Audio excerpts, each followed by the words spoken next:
My sister and I basically didn't talk to them, nor did they talk to us. And as they started getting older, I was kind of like, shit, are we really never going to talk to our parents again because of Donald Trump? For the four people on that podcast, it gives us a place to talk about politics exclusively for an hour a week. So now when we go back for birthdays or Christmas or whatever, we don't talk about politics. That shit all lives in the podcast. It has like sucked that version of ourselves, that kind of like piece of our identities, it puts it in the podcast box and it doesn't really ever come out.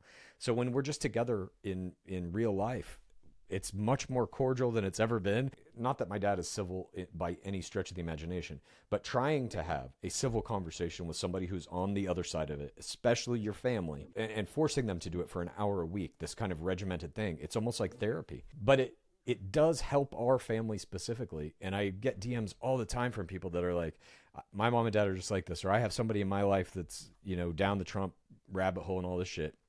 And your podcast really shows a way that you can kind of like just be there and listen to them.